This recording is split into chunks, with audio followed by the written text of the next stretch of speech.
তো আজকে আমরা মাদ্রাসা সার্ভিসের যে 2023-এর প্রশ্নটি ছিল সেই প্রশ্নটি ডিসকাস করব। নিশ্চয়ই জানো সেটা 90 নম্বরের পরীক্ষা হয়েছিল, তো 90টা প্রশ্ন রয়েছে। আমি যেহেতু শুধু নন পলিটিক্যাল গ্রুপেই দিয়েছি, যদি তোমাদের নিজস্ব যে গ্রুপগুলো রয়েছে সেই পেড গ্রুপগুলোতে একটু শেয়ার করে দিতে পারো কেউ। তো ফার্স্ট কোশ্চেন স্টার্ট করছি, সবগুলোই ইংরেজিতেই রয়েছে। বাংলা কোশ্চেন তোমাদের গ্রুপে দেওয়া ছিল, যদি বাংলা কোশ্চেন গ্রুপে না পাও তাহলে বলো, আমি গ্রুপে দিয়ে দিচ্ছি। সবাই বাংলা কোশ্চেন পেয়েছো? কোশ্চেন কিন্তু গ্রুপে দেওয়া ছিল, না পেয়ে থাকলে আমি একবার দিচ্ছি, তাহলে তোমাদের সুবিধা হবে। বিশেষ করে লাস্কার জয়েন করেছো?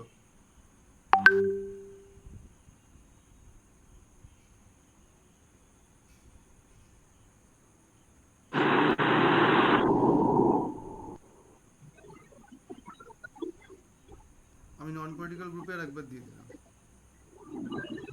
কোশ্চেনটা।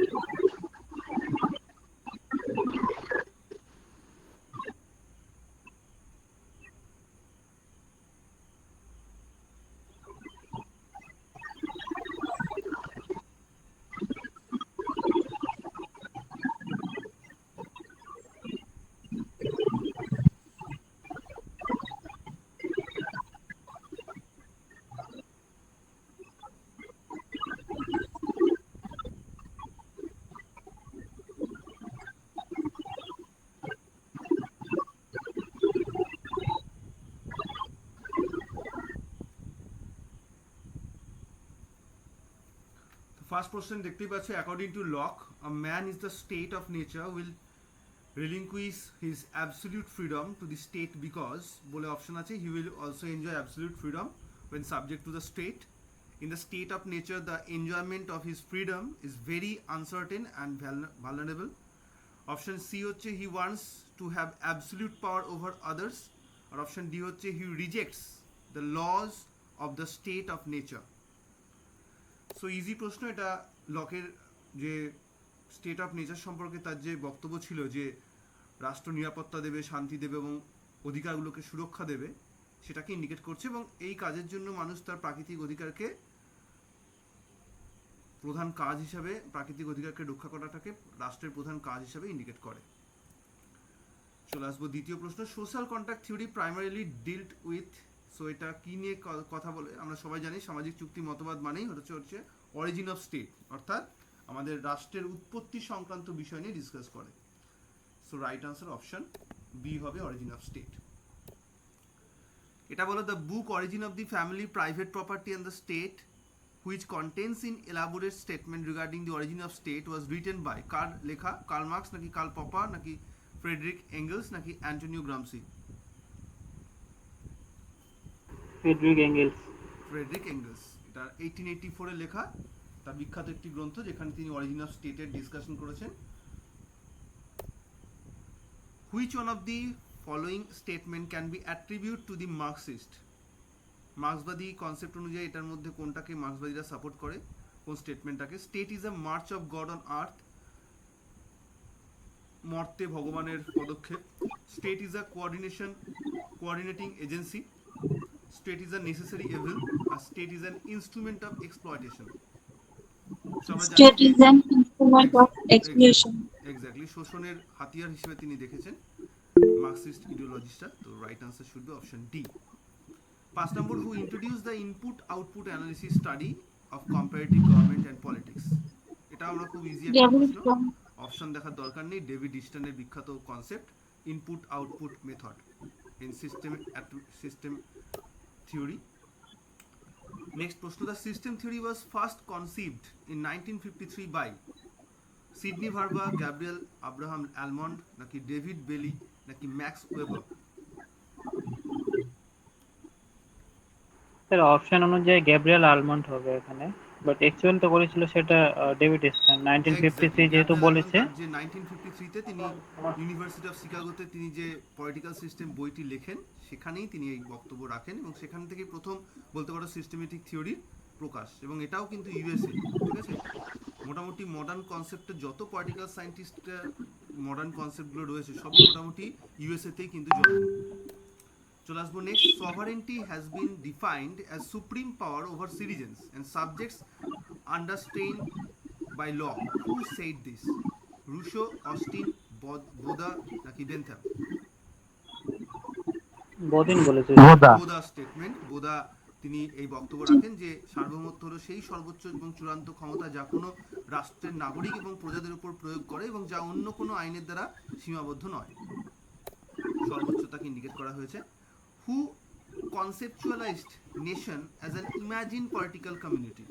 So Benedict Anderson, Eric Hobsbawm, Ramila Thapar আর অ্যান্থনি স্মিথ? বেনেডিক্ট অ্যান্ডারসন বলেছে ইমেজিন কমিউনিটির কথা। এক্স্যাক্টলি, বেনেডিক্ট অ্যান্ডারসন তার বিখ্যাত যে গ্রন্থ রয়েছে imagine communities reflections on the origin and spread of the nationalism, 1983-তে লেখা তার এই বিখ্যাত বইয়ে তিনি ইমাজিন পলিটিক্যাল কমিউনিটির কনসেপ্টকে ডিসকাস করেছেন। As you know, the book name itself imagine communities. Who is the author of the book theory of justice? অত্যন্ত গুরুত্বপূর্ণ একটি বই, এটাও অপশন John দেখার দরকার নেই, আমরা জানি জন রলসের কনসেপ্ট থিওরি অফ জাস্টিস, যেখানে তিনি ন্যায় বিচার সম্পর্কে ইন ডিটেলস একদম রিয়েলিস্টিক অ্যাপ্রোচ দিয়ে ডিসকাশন করেছেন। Which of the following features of this citizenship in India is correct? Single citizenship of a state, dual citizenship of the states and nation, single citizenship of whole of the country and dual citizenship of India and another country. So প্রথম C কনসেপ্টটা option. হচ্ছে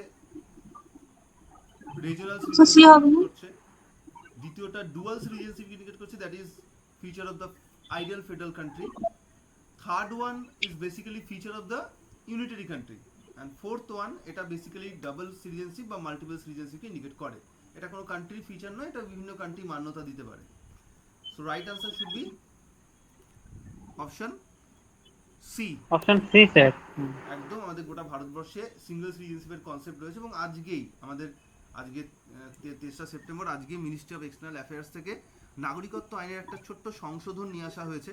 সেই সংশোধনটা আমাদের 2019-এর যে সংশোধন হয়েছিল সেই সংশোধনের সঙ্গেই বলতে পারো প্রাসঙ্গিক বা সেই সঙ্গে তার সঙ্গে কানেক্টেড, কারণ সেখানেই আমরা দেখেছিলাম প্রথম আমাদের ভারতবর্ষে আফগানিস্তান, বাংলাদেশ এবং পাকিস্তান থেকে আসা হিন্দু, শিখ, জৈন এই ধরনের কিছু পার্টিকুলার সম্প্রদায়ের জন্য নাগরিকত্ব দেওয়ার বিষয়টাকে খুব দ্রুত করার ব্যবস্থা করা হয় এবং সেখানে 31শে ডিসেম্বর 2014-কে একটা স্ট্যাচিউট টাইম হিসেবে ধরা হয়েছিল এবং ওটাকেই রিসেন্টলি চেঞ্জ করে আবার 31শে ডিসেম্বর 2024 করে দেওয়া হয়েছে।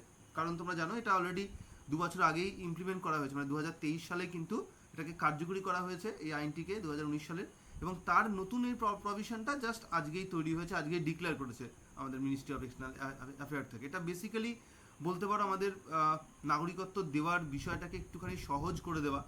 এটা পার্টিকুলার কিছু ধর্মীয় পারসিকিউশনের কারণে কোনো লোকজন ইন্ডিয়াতে চলে আসে, তো সেই সব লোকজনকে সুবিধে দেওয়ার জন্যই এই পরিবর্তন করা হয়েছে। এটাকে নিয়ে এর আগেও বহুবার সুপ্রিম কোর্টে এটা নিয়ে মামলা হয়েছে, কারণ এখানে জনস্বার্থ মামলা এই ধরনের এসেছে যে এখানে পার্টিকুলার ধর্মকে পার্টিকুলারলি পার্সিয়ালিটি করা হয়েছে ধর্মের বিষয়, এবং সেটা আমাদের সংবিধান মান্যতা দেয় না। কিন্তু সেখানে আমরা দেখব যে সুপ্রিম কোর্ট তার তরফ থেকে সুপ্রিম কোর্টে এটাই সরকারের তরফ থেকে বলা হয়েছে যে আমাদের ভারতবর্ষের পার্লামেন্টের হাতে অথরিটি আছে মৌলিক অধিকার সংক্রান্ত কিছু রিজনেবল রেস্ট্রিকশন, সেই রিজনেবল রেস্ট্রিকশনগুলোকে জারি করা যায়, এবং তার রেসপেক্ট থেকে এটা করা হয়েছে। এবং এটা সম্পূর্ণভাবে আমাদের যে এক্সটার্নাল অ্যাফেয়ার্স মিনিস্ট্রি রয়েছে সেখানকার যে বিভিন্ন ডেটা রয়েছে এই আফগানিস্তান, বাংলাদেশ, পাকিস্তান এই কান্ট্রিগুলোতে, সেই ডেটার রেসপেক্টেই কিন্তু পার্টিকুলারলি কিছু নির্দিষ্ট ধর্মের মানুষকে জ্ঞান করা হয়েছে। এবং এখানে কিন্তু কোনো রকমভাবে কোনো নাগরিকত্ব কারোর ক্যান্সেল করা সংক্রান্ত নয়, কারণ বাতিল করা সংক্রান্ত নয়, পুরোটাই নাগরিকত্ব দেওয়ার কথা বলা হয়েছে এবং সেই টাইমটাও বলে দেওয়া হয়েছে, এখন আরও কিছু বাড়িয়ে দিয়ে 31শে ডিসেম্বর 2024 করে দেওয়া হয়েছে। এখানে আমরা একটা নন পলিটিক্যাল অ্যাঙ্গেল থেকে দেখলাম, ঠিক এখানে একটা পলিটিক্যাল অ্যাঙ্গেল রয়েছে। তার কারণ হচ্ছে এই সব পার্টিকুলার ধর্মের মানুষরা যদি এই সব কান্ট্রি থেকে চলে আসে এবং তারা যদি খুব দ্রুত ভারতবর্ষের নাগরিকত্ব লাভ করে, তার মানে 2026 বা সামনে আবার অনেকগুলো স্টেটের নির্বাচন রয়েছে, এই বছর নেই, নেক্সট ইয়ারে আবার অনেকগুলো স্টেটের নির্বাচন রয়েছে, আবার তারপরে আবার সেন্ট্রাল গভর্নমেন্টের নির্বাচন রয়েছে। তো এক ধাক্কায় আমরা বলতে পারি যে একটা হিউজ ফরেনার তারা কিন্তু ভারতীয় নাগরিকত্ব পাচ্ছে, মানে তারা ভারতবর্ষের ভোটাধিকারও পাচ্ছে। তো এটা একটা ভোট ব্যাংকেরও একটা কিন্তু গল্প এর মধ্যে রয়েছে। যাই হোক, আমাদের এই বিষয়টা জেনে রাখা উচিত ছিল। চলে আসবো পরের প্রশ্ন, 11 নম্বর প্রশ্ন। Aristotle favoured citizenship only for the selected aristocratic class and excluded বলে কাকে ইন্ডিকেট করা হয়েছে? ওমেন, ওল্ড মেন নাকি ম্যানুয়াল ওয়ার্কার্স নাকি অল অফ দ্য অ্যাবভ? কাদেরকে তিনি all of the above. Exactly তারা অল কিন্তু অফ দ্য অ্যাবভ হবে। সকলেই রয়েছেন, মানে ওমেনদেরকেও এর বাইরে রাখা হয়েছে, ওল্ড মেন অবশ্যই, ম্যানুয়াল ওয়ার্কার সবাইকে বাদ দেওয়া রয়েছে, শুধুমাত্র সেই সব লোকজনকে যারা একদম সরাসরি গভর্নমেন্টাল অ্যাক্টিভিটির সঙ্গে যুক্ত রয়েছেন সেই সব অ্যারিস্টোক্রেটিক ক্লাসকে এখানে ইন্ডিকেট করা হয়েছে, অর্থাৎ মেনলি যারা রুলার ক্লাস তাদেরকে ইন্ডিকেট করা হয়েছে। Who among the following scholars coin the term Congress system? Myron Weiner, Rajni Kothari, Austin আর ভিকু পারিক। রজনী কোঠারি। এটার মানে কি কংগ্রেস সিস্টেম, কারোর আইডিয়া আছে? What is the meaning of Congress system? Sir Bharat স্বাধীনতা হওয়ার পর মানে প্রথম নির্বাচন থেকে প্রায় 1967 পর্যন্ত কেন্দ্রে সে আধিপত্য ছিল। আধিপত্য কথা ওটার জন্যই রজনী কোঠারি সেই কথাটা ইউজ করেছে। তার পলিটিক্স ইন ইন্ডিয়া যে বই 1970 সালে পাবলিশ হয় সেখানে তিনি ওয়ার্ডটাকে ইউজ করেন কংগ্রেস সিস্টেম, যার মানে হচ্ছে তিনি এটা বোঝাতে চেয়েছেন যে স্বাধীনতার পরবর্তী সময়ে আমাদের ভারতবর্ষের রাজনৈতিক ব্যবস্থায় একটাই মাত্র দল কেন্দ্রবিন্দুতে ছিল, সেটা হচ্ছে কংগ্রেস দল। আমরা বলেও থাকি মাদার পার্টি। বাকি রাজনৈতিক দলগুলো সব কিন্তু প্রথম দিকে প্রেসার গ্রুপস হিসেবে উদ্ভূত হয় এবং আস্তে আস্তে তারা পলিটিক্যাল পার্টি হিসাবে ফর্মেশন করতে শুরু করে এবং মোটামুটি 60s মিডিল অবধি কিন্তু কংগ্রেসেরই একচ্ছত্র আধিপত্য ছিল এবং এটাকেই কিন্তু সিঙ্গেল পার্টি ডমিনেন্ট বা আমরা বলি প্রভুত্বকালী যে দলীয় ব্যবস্থা সেটা এখানে ইন্ডিকেটেড করা হয় এর মাধ্যমে। তো রজনী কোঠারির এই বিখ্যাত স্টেটমেন্ট বা বক্তব্য যেটা হচ্ছে কংগ্রেসের একচ্ছত্র আধিপত্যকে ইন্ডিকেট করে। 13 নম্বর প্রশ্ন, which among the following is the correct expression of the term secular in India? India has many religions, India have a religious freedom. Following the religion depends upon the will of an individual. There is no religion of the state in India. খুব easy একটা প্রশ্ন। আমরা প্রস্তাবনা পড়তে গিয়ে পড়ি যে ভারতবর্ষের রাষ্ট্রের কোনো নিজস্ব ধর্ম নেই, এটা পুরোপুরি আমাদের রাষ্ট্র ধর্মীয় বিষয়ে পুরোপুরি নিউট্রাল থাকে সবসময়, সেটাকে ইন্ডিকেট করছে। 14 নম্বর, in which of the following cases the supreme court regarded preamble as a part of the basic structure of Indian constitution? কি হবে এটা? কেশবানন্দ ভারতী মামলা। অপশন ডি, কেশবানন্দ ভারতীয় কেস 1973। 1973 এই সালেই কোন ডেটে মনে আছে কারোর Keshavananda Bharati case declared date? 24 April sir. Exactly একই ডেটে আরেকটা গুরুত্বপূর্ণ বিষয় ইন্ডিয়াতে হয়েছে ঠিক 20 বছর পরে। কি হয়েছিল স্যার? পঞ্চায়েত রাজ হয়েছিল স্যার, মানে ইমপ্লিমেন্ট ব্যবস্থা সংক্রান্ত যে অ্যামেন্ডমেন্ট অ্যাক্ট স্যার 1993 হবে স্যার ওটা।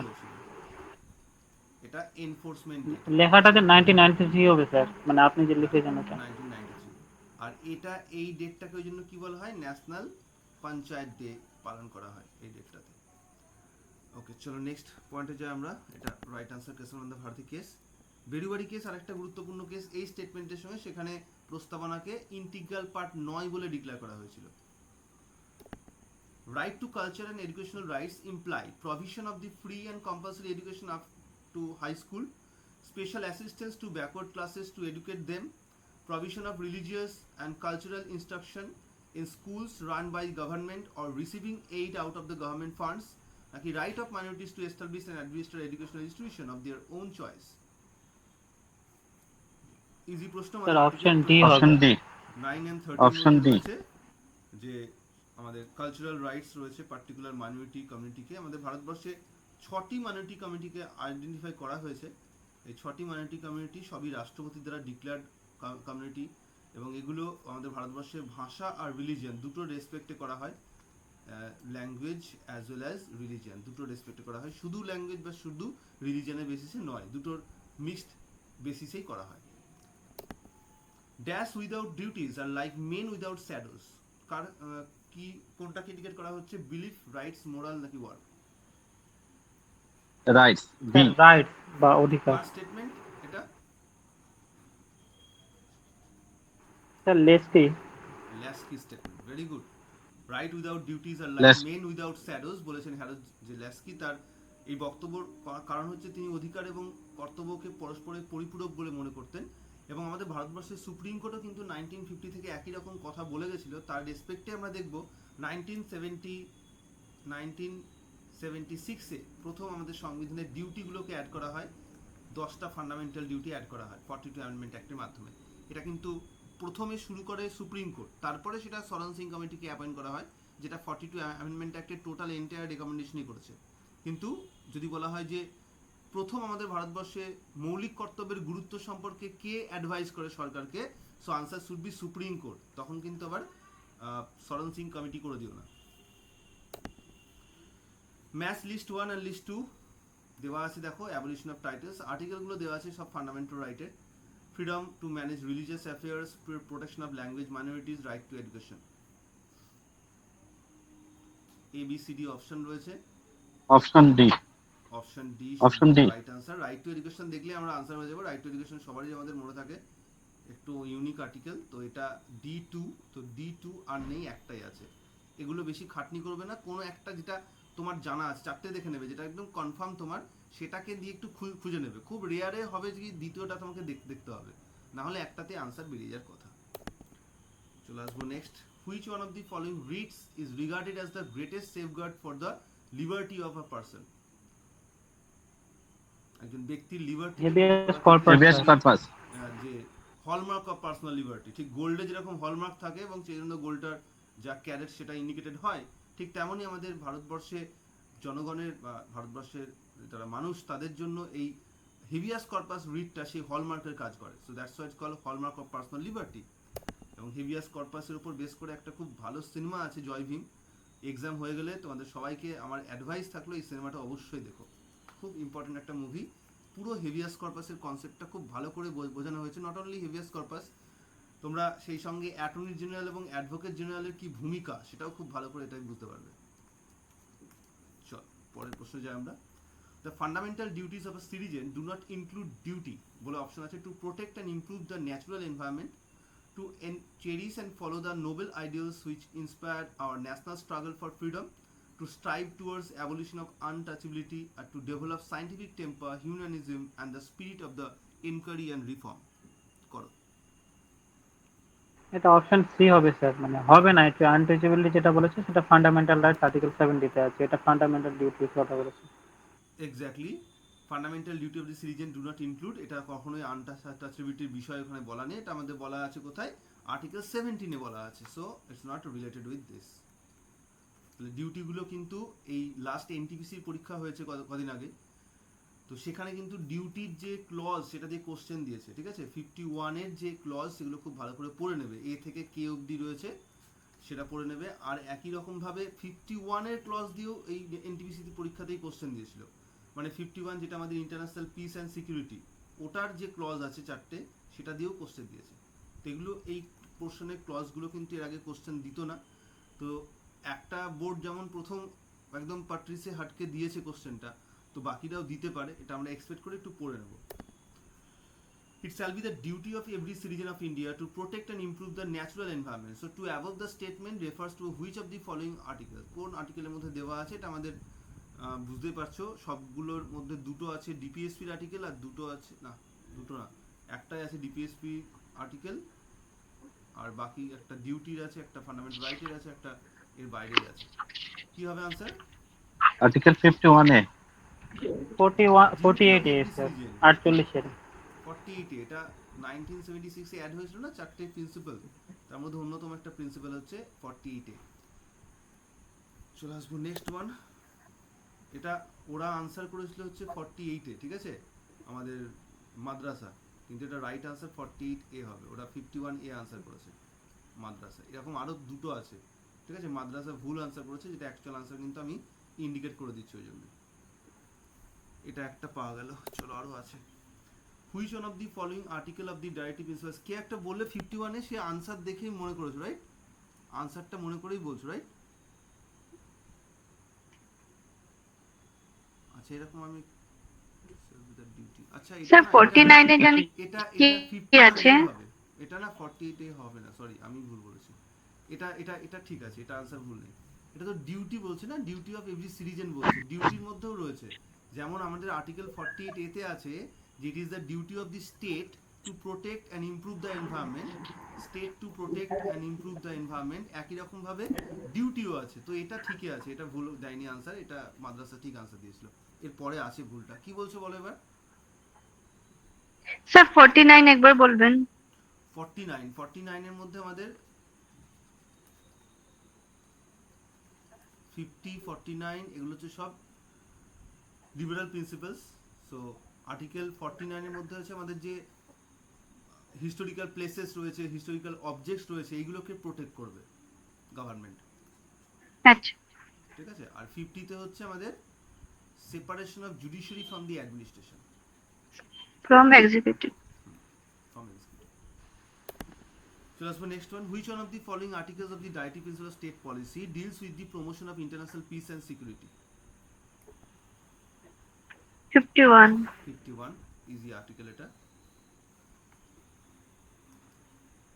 এটারই ক্লজ দিয়ে কোশ্চেন দিয়েছে কিন্তু এনটিপিসি তে। The Directive Principle of State Policy is a check which is paid on the bank's convenience. Who said it? KT Shah. KT Shah constitution assembly যে আমাদের সেশন হচ্ছিল সেখানে তিনি এই স্টেটমেন্ট দেন।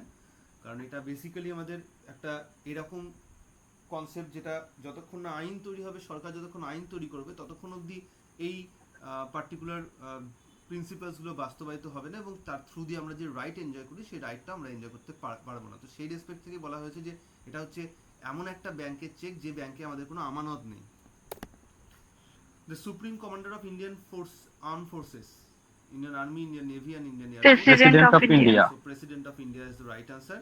আর এখানে আর একটা পোস্ট নতুন ইন্ট্রোডিউস হয়েছে, CDS বলে, চিফস অফ ডিফেন্স স্টাফ। কারণ কার্গিল ওয়ারে কমিউনিকেশন ইস্যু হয়েছিল। So Indian army, Indian navy, Indian air force, এই তিনটের মধ্যে কমিউনিকেশন তখন কে করতো? ডিরেক্টলি প্রেসিডেন্ট করতো। এখন প্রেসিডেন্টকে ইন্ডিয়ান আর্মি চিফও বলতো আমাদেরকে ব্যবহার করুন, যুদ্ধে সবাই আগে যেতে চায়। ইন্ডিয়ান নেভি বলতো আমাদেরকে ব্যবহার করুন। ইন্ডিয়ান এয়ারফোর্স চিফও বলতো আমাদেরকে ইউজ করুন। কিন্তু প্রেসিডেন্টের পক্ষে সবসময় তো প্রেসিডেন্টটা এতটা কলাকুশলী হয় না, বা এই সেক্টর সম্পর্কে জানা তাদের পক্ষে সম্ভব নয়। ফলে এমন একজন ব্যক্তির প্রয়োজন হলো যে ব্যক্তিটা এগুলো বোঝে। ফলে চিফ অফ ডিফেন্স স্টাফ সেই ব্যক্তি যিনি কমিউনিকেট করবেন যে সঠিক ব্যক্তি কে হবেন। সবাই তো বলবে, কিন্তু ইনি প্রেসিডেন্টকে বলবেন আপনি এই ইন্ডিয়ান নেভি এবং ইন্ডিয়ান এয়ারফোর্সকে ইউজ করুন, এখন ইন্ডিয়ান আর্মিকে স্ট্যান্ড বাই রেখে দিন, এই অ্যাডভাইসটা দেবেন ইনি।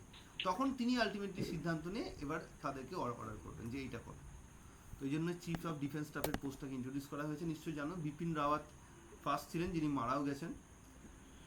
Bipin Rawat first chief defence staff ছিলেন।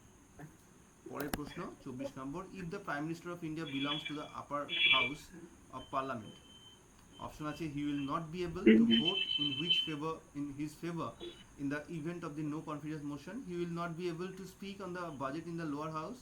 He can make statement only in the upper house, and he will have to become a member of the lower house within 6 months after being sworn in as the prime minister. কি হবে? Option A. No confidence A. মোশনে vote দিতে পারে না। No confidence মোশনে vote দিতে পারবে না। কেন? কারণ নো কনফিডেন্স মোশন ভোটটাকে ইন্ট্রোডিউসই করা হয় লোকসভাতে, এবং ভোট সেখানেই শুধু হয়, রাজ্যসভাতে এখানে কোনো পাওয়ার নেই। তো ওটাকে ইন্ডিকেট করা হয়েছে। এখানে আজিম জয়েন করেছো ক্লাসে? করেনি? চলো নেক্সট কোশ্চেন হচ্ছে, executive power of the state is vested with people of the state, chief minister, governor আর state legislative body. Governor sir, governor of the state. গভর্নরকে সাংবিধানিকভাবে এক্সিকিউটিভ পাওয়ার দেওয়া হয়েছে। আর্টিকেল কত? 155 153 স্যার।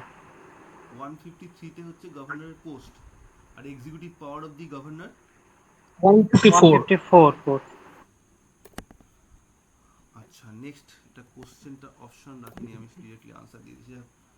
পরে কি আছে?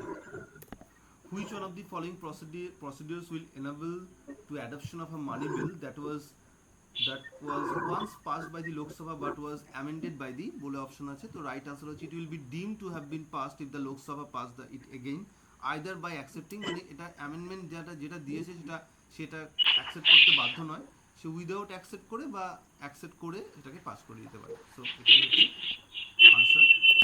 27 নম্বরটা হচ্ছে, estimates of expenditure are submitted to the Parliament of India in the form of, কি হিসাবে এটাকে নিয়ে আসা হয়? ad hoc funds নাকি excess grants নাকি supplementary grants নাকি demands for grants?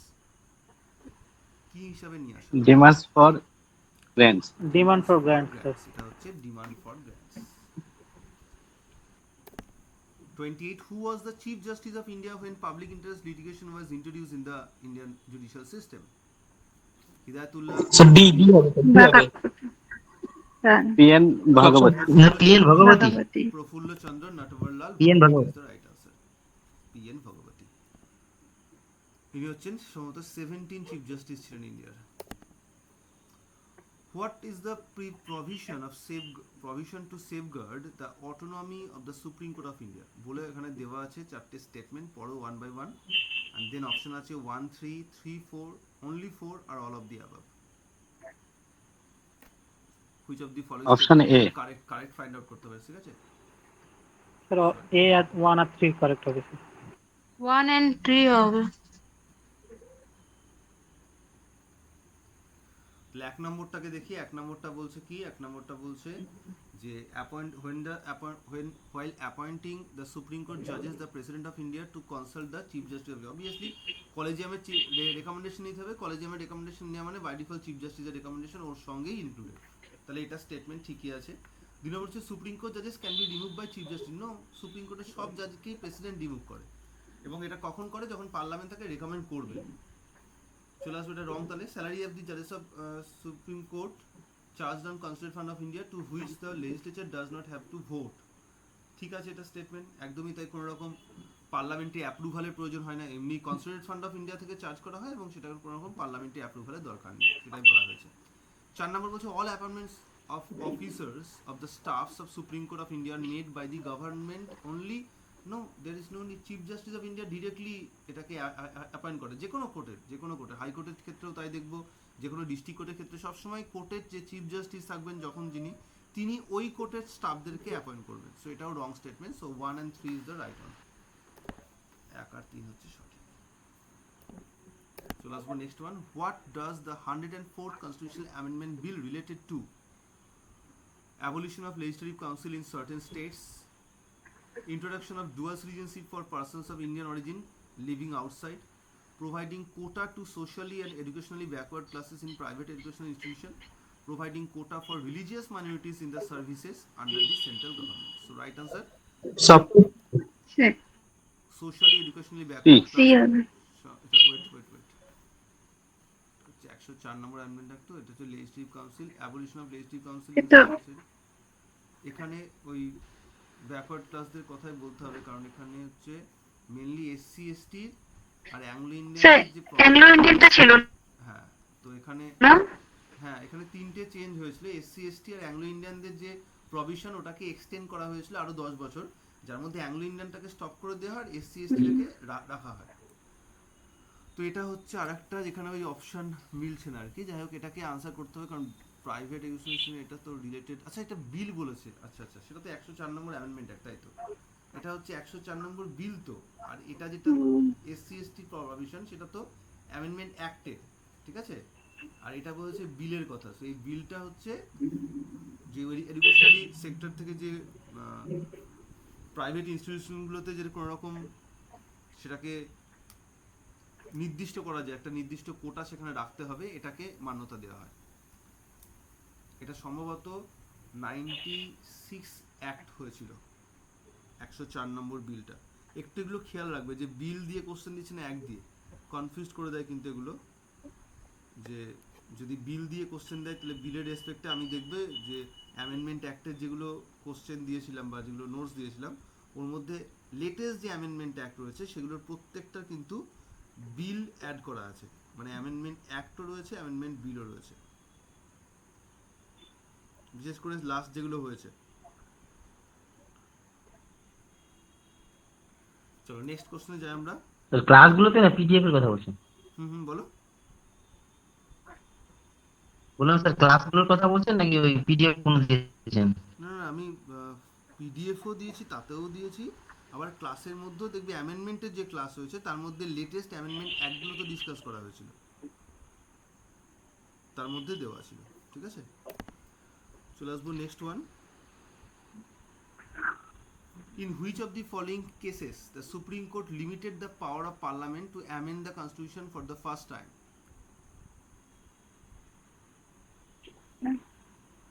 Golaknath case sir. Golaknath বনাম পাঞ্জাব। এসএসসির পরীক্ষাতেও পেয়েছিলাম একই রকম কোশ্চেন। সো গোলকনাথ কেস 1967, যেখানে পার্লামেন্টের লিমিটেশন টেনে দেওয়া হয়েছিল এবং ফান্ডামেন্টাল রাইটকে অ্যামেন্ড করতে পারবে না সেই বিষয়টাকে ইন্ডিকেট করে দেওয়া হয়। সে তিনটে কেস একবার বলে দেন না, এ আর ডি টা। একে গোপালন কেস, এটা হচ্ছে আমাদের ভারতবর্ষের প্রথম এখানে আমাদের প্রথমত আমাদের we the people of India টার্মটাকে ডিফাইন করে দেওয়া হয়, যে সোর্স অফ পিপল ইন্ডিকেট করে এই ওয়ার্ডটা, এই ফ্রেজটা।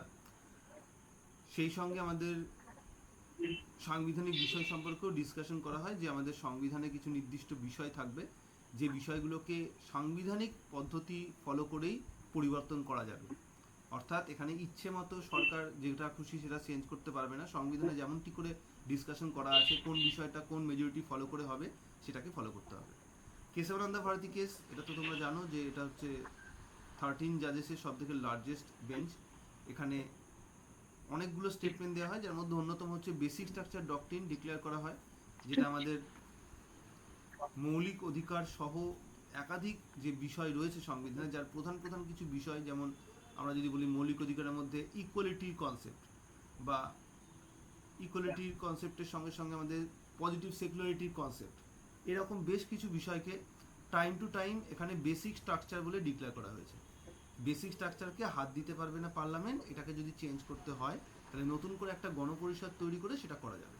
এটা হচ্ছে কেশবানন্দ ভারতীর কেসের মূল বক্তব্য। এছাড়াও এখানে আমাদের পার্লামেন্টের যে অথরিটি সেটা নিয়ে প্রশ্ন উঠেছে, প্রস্তাবনা নিয়ে প্রশ্ন উঠেছে, একটু আগে একটা কোশ্চেন পেয়েছিলাম যে প্রস্তাবনাকে সংবিধানের ইন্টিগ্রাল পার্ট বলা হচ্ছে। এছাড়া প্রস্তাবনা যে অ্যামেন্ডমেন্ট হতে পারে এটাও এই স্টেটমেন্টেই দেওয়া হয়। এখানে তো বলে দেওয়া হয় যে আমাদের সংবিধানে সব কিছুই অ্যামেন্ড করতে পারবে, ইনফ্যাক্ট প্রিয়াম্বলকেও চেঞ্জ করতে পারবে, কিন্তু সেটাকে পজিটিভ ওয়েতে করতে হবে, কোনো রকম বেসিক স্ট্রাকচারে হাত না দিয়ে করতে হবে। আর মিনার্ভা মিল কেস, যেখানে আবার সেই মৌলিক অধিকার এবং আমাদের সংবিধান সংশোধনের বিষয় নিয়ে প্রশ্ন ওঠে। মিনার্ভা মিল কেসে ফান্ডামেন্টাল রাইটস আর ডিপিএসপির মধ্যে এর আগে যে 42 অ্যামেন্ডমেন্ট একটা আমরা দেখেছিলাম যে পুরোপুরি ডিপিএসপিকে বেশি গুরুত্ব দেওয়ার কথা বলা হয়েছিল, সেটা এখানে ক্লারিফাই করে দেওয়া হয়। বলা হয় যে এটা কখনো হয় না, আমাদের সংবিধানে ঠিক যেমনটি যাকে অধিকার দিয়েছে তাকে সেই রেসপেক্টেই ভাবতে হবে। ডিপিএসপিকে আমাদের জাস্টিসেবল স্ট্যাটাস দেয়নি, তাহলে আমি ডিপিএসপির সঙ্গে ফান্ডামেন্টাল রাইটের সঙ্গে যদি ক্ল্যাশ হয়, যেহেতু ফান্ডামেন্টাল রাইট জাস্টিসেবল তাই এটা বেশি গুরুত্ব লাভ করবে। আর নর্মাল টাইমে একে অন্যের পরিপূরক হিসেবে থাকবে, এখানে কেউ কারোর এগেনস্টে নয়। দুটোই আমাদের ভারতের জনগণের জন্য কিছু ফান্ডামেন্টাল রাইট যেগুলো আছে, যেগুলো মেনলি পলিটিক্যাল রাইটগুলোকে এনশিওর করে, পলিটিক্যাল ডেমোক্রেসিকে এনশিওর করে। ডিপিএসপি আমাদের সোশ্যাল অ্যান্ড ইকোনমিক্যাল ডেমোক্রেসিকে এনশিওর করে। সো এই দু ধরনের বিষয় মিলে আমাদের রাইটগুলোকে এনশিওর করে। সো এটা কোনো কম্পিটিশনের জায়গা নয় কি ডিপিএসপি বেশি গুরুত্ব পাবে, ফান্ডামেন্টাল রাইট বেশি গুরুত্ব পাবে। হ্যাঁ, যদি কখনো ক্ল্যাশ হয় দুটো প্রভিশনের মধ্যে তাহলে ফান্ডামেন্টাল রাইটসই বেশি গুরুত্ব পাবে, কারণ সংবিধানে সেটাকেই ইন্ডিকেট করা হয়েছে এবং এটাকেও বেসিক স্ট্রাকচার, এই ব্যালেন্সটাকে বেসিক স্ট্রাকচার বলেও ডিফাইন করে দেওয়া হয় মিনার্ভা মিল কেসে। তো এই হচ্ছে চারটে কেসের প্রধান প্রধান বিষয়। এই কেসগুলো অনেক ডিটেলসে ডিসকাস করা আছে, ইউটিউবে আমার ক্লাসও করানো আছে। আবার দেখবে যে মানে হ্যাঁ, কিছু ইম্পর্টেন্ট কেস তো ডিসকাস করেছিলাম, তার মধ্যেও ডিসকাস করা আছে। যখন কেশবানন্দ ভারতী কেস মানে প্রিয়াম্বল পড়িয়েছি, কেশবানন্দ ভারতী কেস ডিসকাস করেছি, বা যখন অ্যামেন্ডমেন্ট করেছি সেখানে বেসিক স্ট্রাকচার ডক্ট্রিন ডিসকাস করেছি, ফান্ডামেন্টাল রাইটসের সময় ডিসকাস করেছি। ওকে, আর কোনো কোয়েরিজ আছে এটা থেকে, কেসগুলো থেকে? পরেরটা how many non permanent members 10 side UN security council. তো ইজি কোশ্চেন, টোটাল 15 জন, 10 জন হচ্ছে নন পার্মানেন্ট। এই মুহূর্তে 10 জন নন পার্মানেন্ট কান্ট্রি কোনটা কোনটা কারোর জানা আছে? এখানে লিখে দিয়েছি আমি, Algeria, Denmark, Guyana, Pakistan, Panama, republic of Korea, Sierra Leone আর স্লোভানিয়া আর সোমালিয়া। এই 10টা country presently non permanent member. এর মধ্যে এরকম কোশ্চেন দিতে পারে, যেটা অন্য স্টেটে পিজিতে দেয়, যে এই মুহূর্তে প্রেজেন্টলি আফ্রিকার নেশন থেকে কটা কান্ট্রি আছে, বা এশিয়া থেকে কটা আছে, এশিয়া প্যাসিফিক থেকে কটা আছে, এরকম করে কোশ্চেন দেয়। তো এটা একটু দেখে নেবে, আমি সবগুলো সেটা দিয়ে দিয়েছি জন্য। আর কত সাল অবধি এটা সব এন্ড হবে কোন ইয়ারে সেটাই বলা আছে। তো 2025-এ এই টার্মে শেষ হয়ে যাবে কতগুলো, আবার নতুন করে চেঞ্জ হবে, আর 2026-এও কতগুলো চেঞ্জ হবে সেটাও দেওয়া আছে। তো দেখে নিও, একটা মানে এত ডেটা মনে রাখা খুব মুশকিল, তাও একবার দেখে নিলে অ্যাটলিস্ট মাথায় থেকে যাবে আর কি। বা এই যে ক্লাসে বললাম এতেও দেখবে যদি টার্মটা তুমি কোনো একটা কান্ট্রি পাও, বিশেষ করে পাকিস্তান তো মনে থেকে যাবে, অ্যান্ড বাকি আরো যেগুলো কান্ট্রি রয়েছে লাইক স্যার পাকিস্তান আসতে পারে হয়তো। হ্যাঁ হ্যাঁ বলো। স্যার বলছি পাকিস্তান আছে হয়তো, এই জন্য আসতে পারে হয়তো কোশ্চেনটা এরকম ভাবে। হ্যাঁ মানে ওরকম, মানে আমি কয়েকটা জাস্ট একবার যদি দেখে নাও তাহলে অ্যাটলিস্ট মানে অ্যাবজর্ব, নতুন মনে হবে না কোশ্চেনটাকে, মাথায় থেকে যাবে। চলো অপশন পেয়ে যাবে, মনে পড়ে যাবে। Which language is one of the most official language of UN? আবার একটা ইজি প্রশ্ন, আমরা জানি Arabic is the right answer এখানে, বেঙ্গলি, জার্মানি, হিন্দিও নেই। International bank of reconstruction and development IBRD is letter known and, পরবর্তীকালে কি নাম হয় এটা? ওয়ার্ল্ড হবে ব্যাংক। স্যার। এটার নাম হয় ওয়ার্ল্ড ব্যাংক। এটাই হচ্ছে ওয়ার্ল্ড ব্যাংক, আইবিআরডি বা ওয়ার্ল্ড ব্যাংক একই। Political science is a study of authoritative allocation of values, it is said by, কে বলেছেন এটা? David Stern. David Easton. David Easton. David ইস্টনের statement. The writer of the two treatise, আবার একটা easy প্রশ্ন, এটা ইয়েতেও ছিল, এটা সবগুলো প্রচুর লক। সেই লকের কোশ্চেন, এটা আমরা স্কুল সার্ভিসের পরীক্ষাতেও দেখেছিলাম। চলে আসবো next one, author of the book human nature in politics. Graham sir, Wallace. 1908। Graham ওয়ালেসের লেখা, 1908। Not force but consent is the foundation of the state. The quote was made by TS রাম Wallace. Graham. TH. Green. Green. T.S. Green, sir. Graham Wallace, এখানে তো দেয়া যাবে না, এখানে green দিতে হবে। একই রকম স্টেটমেন্ট গ্রাহাম ওয়ালেসেরও রয়েছে। The author of the book on liberty, car T.H. লেখা? Green. আমার একটা ইজি প্রশ্ন, জন স্টুয়ার্ট মিলের লেখা। Mixed economy is the feature of which type of socialism? বা what type of socialism? Welfare state. Welfare state. Welfare state, যেখানে একদম ঠিক। জনকল্যাণকামী রাষ্ট্র ব্যবস্থা থাকবে, সেখানে তোমাকে মিক্সড ইকোনমি নিতে হবে। শুধুমাত্র প্রাইভেটের মানে পাবলিকের উপর ফোকাস করে থাকলে হবে না, সরকারি বেসরকারি দুটোকেই জায়গা দিতে হবে। লেকচারস অন জুরিসপ্রুডেন্স কার লেখা? ইজি প্রশ্ন, অস্টিন, জন অস্টিন। অস্টিন। অস্টিনের লেখা বই। It is J.S. Difficult to imagine, JS Mill. হ্যাঁ, it is difficult to imagine political system without political parties, stated by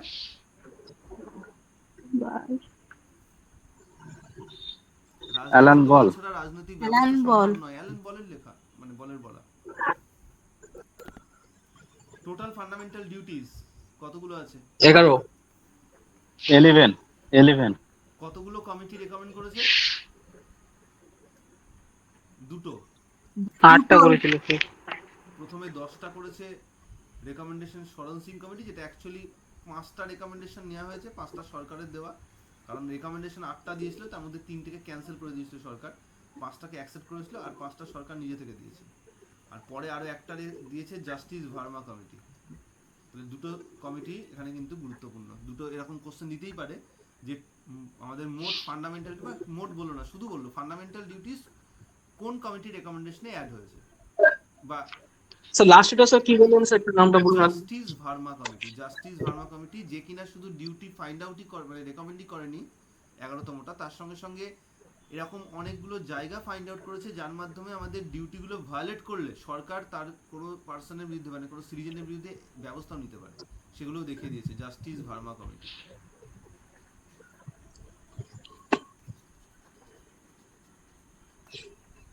পরেরটা যাই, abolition of untouchability has been stated কোন article? Easy question. 17 sir. 17। 17 নম্বর। 17। 15তে sir ওটা equality. discrimination of So, social ওটা discrimination, নাকি? ইহা ধর্ম equality, বর্ণনা। sir। Discrimination of social discrimination, কতগুলো গ্রাউন্ড আছে? Number of grounds 5। 5টা। কি কি গ্রাউন্ড?